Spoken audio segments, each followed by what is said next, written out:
कहानी की शुरुआत होती है और हमें गांव में घूमती हुई एक खूबसूरत लड़की दिखाई देती है। ये लड़की गांव के जब एक होटल पर बैठकर चाय पी रही होती है तो वहीं पर खड़े कुछ लफंगे लड़के उसे छेड़ने लगते हैं। इसके बाद ये लड़की उन लड़कों को पीट पीट कर उनका काम तमाम कर देती है। अब वो लड़के दौड़कर अपने मालिक के पास जाते हैं और उन्हें सारी बात बता देते हैं। इस लड़की का नाम जोजो था। अब इनका बॉस भागता हुआ जोजो के पास जाता है, लेकिन रास्ते में उसे जोजो की बहन मिल जाती है। अब वो सारे आदमी जोजो की शिकायत उसकी बड़ी बहन सफाई से करने लगते हैं। तो जोजो उनसे कहती है कि वो उसकी छोटी बहन है और वो मासूम है। उसने जो गलती की है उसकी सजा वो खुद भुगतेगी। वो उन सभी को खुश कर देगी, लेकिन इतने सारे लोगों को वो अकेले खुश नहीं कर सकती थी, इसीलिए वो अपनी और सहेलियों को बुला लेती है। अब ये सारे आदमी इतनी सारी खूबसूरत लड़कियों को देखकर उन पर टूट पड़ते हैं और उनके साथ घपाघप करने लगते हैं। लेकिन जैसे जैसे ये आदमी लड़कियों के साथ घपाघप करते हैं वो सब बूढ़ी औरतों में बदल जाती हैं, जिन्हें देखकर ये सब काफी ज्यादा डर जाते हैं। अब इस सब के बाद हमें एक और लड़की दिखाई देती है। इस लड़की का नाम कैली है और ये जोजो और सैफाई की बड़ी बहन है। अब कैली जब अपने घर जा रही होती है तो रास्ते में उसे एक साधु मिल जाता है जो कि उससे कहता है, मैं तुम तीनों बहनों को जानता हूँ। तुम तीनों बहनें इंसान नहीं बल्कि चुड़ैल हो और तुम तीनों ने अपनी हवस को मिटाने के लिए लड़कियों का रूप धारण किया हुआ है। और साथ ही ये साधु उससे ये भी कहता है, अगर तुम्हें सच में इंसान बनना है तो तुम्हें अपनी हवस पर कंट्रोल करना होगा।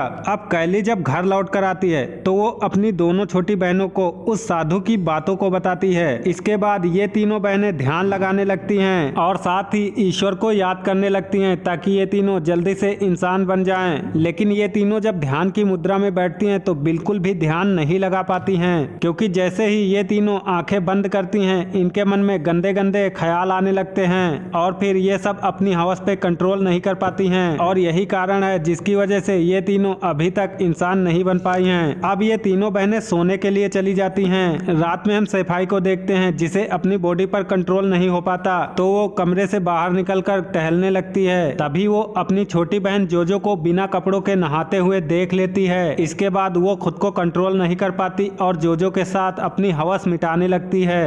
अब कैली की भी नींद खुल जाती है और वो अपनी दोनों बहनों को ऐसा करते हुए देख लेती है, इसीलिए उसका भी ये सब करने का मन होने लगता है। लेकिन उसे जल्दी इंसान बनना था, इसीलिए वो खुद पर कंट्रोल कर लेती है। अब जब सुबह होती है तो कैली घूमने के लिए निकल जाती है, जहाँ पर वो देखती है एक आदमी के पीछे काफी सारे गुंडे पड़े हुए हैं। अब कैली अपनी शक्तियों से उन सभी को मार देती है। इसके बाद वो उस आदमी के पास जाती है जो कि बेहोश हो चुका था।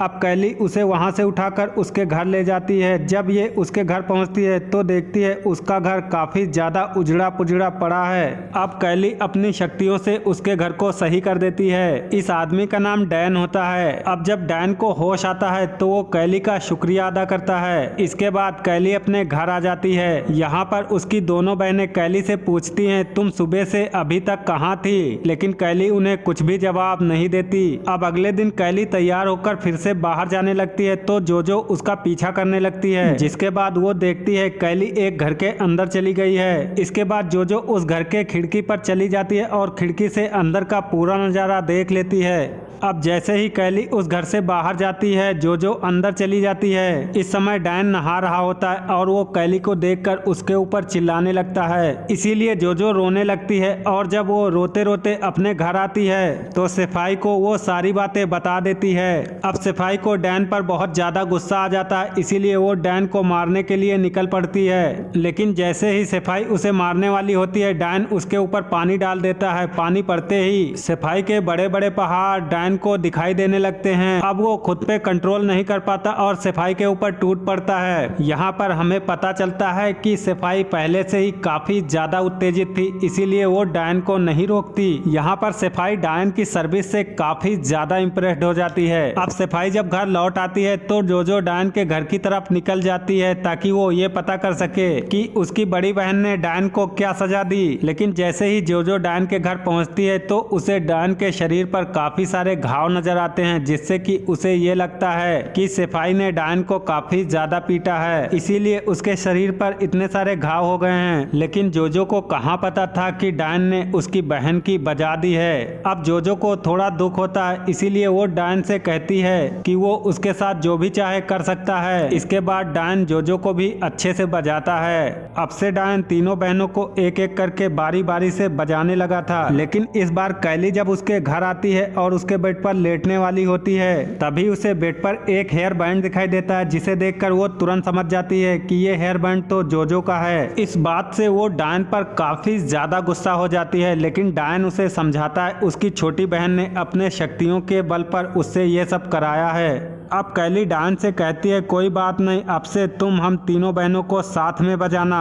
इस बात से डायन भी काफी ज्यादा खुश हो जाता है। अब कैली जब घर आती है तो वो अपनी दोनों बहनों से बता देता है कि डायन बारी बारी से हम तीनों के मजे ले चुका है। अब हम डायन को देखते हैं जो कि इन तीनों के घर आ जाता है। अब ये तीनों डायन के साथ उसी घर में रहने लगती हैं और अब से जब भी इन तीनों में से किसी का भी मन करता डायन उसकी प्यास बुझा दिया करता है। अब अगले सीन में हमें ये पता चलता है कि डायन कोई इंसान नहीं बल्कि वो एक बूढ़ा राक्षस होता है और जवान होने के लिए लड़कियों का इस्तेमाल किया करता है। अब हम देखते हैं कि सिपाही के बदन पर बहुत सारे बाल उगाए हैं। ये देखकर ये तीनों बहनें काफी ज्यादा डर जाती हैं। इसके बाद ये तीनों उस साधु के पास जाती हैं और उसे सारी बातें बताती हैं। अब वो साधु इन तीनों से कहता है मैंने तुमसे पहले ही कहा था कि तुम्हें अपनी हवस पर कंट्रोल करना होगा। लेकिन ये तीनों उस साधु से जब डायन के बारे में बताती हैं तो वो साधु पहले से ही डायन के बारे में सब कुछ जानता था और वो इन तीनों को आगाह करता है कि डायन कोई इंसान नहीं बल्कि एक बूढ़ा राक्षस है जो कि जवान होने के लिए लड़कियों का इस्तेमाल करता है। अब साधु इन तीनों को एक सलाह देता है। वो इनसे कहता है तुम्हें घर जाकर आटे की एक गुड़िया बनाना होगा और उसके ऊपर उस डायन का नाम लिखकर चिपकाना होगा,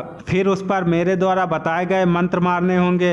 अब जब ये तीनों बहनें ये प्रक्रिया करने लगती हैं तो डायन को बहुत अजीब लगता है और डायन को तुरंत समझ आ जाता है कि ये काला जादू आखिर उसके ऊपर कौन कर रहा है। इसके बाद डायन वहां पर आ जाता है और वो उन तीनों बहनों से लड़ने लगता है, लेकिन तभी वहां पर वो साधु आ जाते हैं और डायन से लड़ाई करके उसे खत्म कर देते हैं। इसके बाद ये तीनों बहनें पूरी तरीके से इंसानी रूप में आ जाती हैं और इसी के साथ ये मूवी यहीं पर खत्म हो जाती है।